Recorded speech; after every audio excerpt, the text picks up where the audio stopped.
জিদ উঠলেই দ্বিতীয়বার নুনটু কাটার লেগে কান্দাকাটি এ কেমন আজব কিসিমের জিদ। আসসালামু আলাইকুম। যুগের লগে দুনিয়াটা চেঞ্জ হবে এটাই স্বাভাবিক, কিন্তু এটা কোন ধরনের চেঞ্জ আমি এটাই বুঝি না। এক সময় যেমন এই বেদনাদায়ক জিনিসটা অনেক পরে মানুষে ঘরে শুয়ে থাকতো, ফুলাফাইন ঘরের সিফায় থাকতো, আড়াচলা করতো না।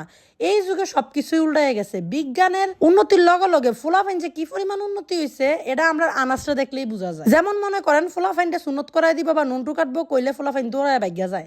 আর আমরা আনাসের যখন মেজাজ বেশি খারাপ হয়ে যায় তখন হ্যাঁ জিদ করে কয় ইক্ষণ বাবাকে আসতে বলো, আমি আবার নুনটু কাট করে দিব, তাইলেই ভালো হবে। মানে সিরিয়াসলি এটা আবার কোন ধরনের রাগ যে হাতে রাগ উঠলে হাতে নুনটু কাটাইতে হইব, আমি এই হিসাবটাই বুঝি না। অবশ্য ফোলার এই কি দোষ দিব, ফোলা ওইসে এমন এক ঘরে জন্ম যেখানে বাপ খালা মা চাচা দাদা দাদি একদম 14 গোষ্ঠী তার সবাই গাত্তারা, এবং মাসাল্লাহ দিলে সবারই রাগের কোনো না কোনো উদাহরণ তো সেট আছেই। এদিকে আবার সবার উদাহরণে আনাসের উদাহরণে মাইর দিছে, কারণ হাতের মেজাজ খারাপ হইলে হাতে জিদ করে কয় যাও আমার নুনটু কাটটা দাও। এটা সবচেয়ে বড় রিজন হ্যাঁ এটা বুঝায় যে হ্যাঁ যখন অসুস্থ ছিল তখন তো হ্যার মা খালারা বাড়িতে পারছে না, হ্যাঁ নিয়ে ব্যস্ত ছিল, তো হেতে আমরা একটু ইনডাইরেক্টলি গর্বন্দি করতে চাইতেছে। তার চেয়ে বড় রিজন সে ওই সময়টাতে যা কইতো আমরা সবাই তাই করতাম, হয়তো এটা মানানোর লিগে সে এমন একটা আবদার করে। আপনারা ঘরে বাচ্চা কাচ্চা রাখলে কি করে কমেন্ট করেন, দেখি কারটা সবচেয়ে বেশি হাস্যকর হয়।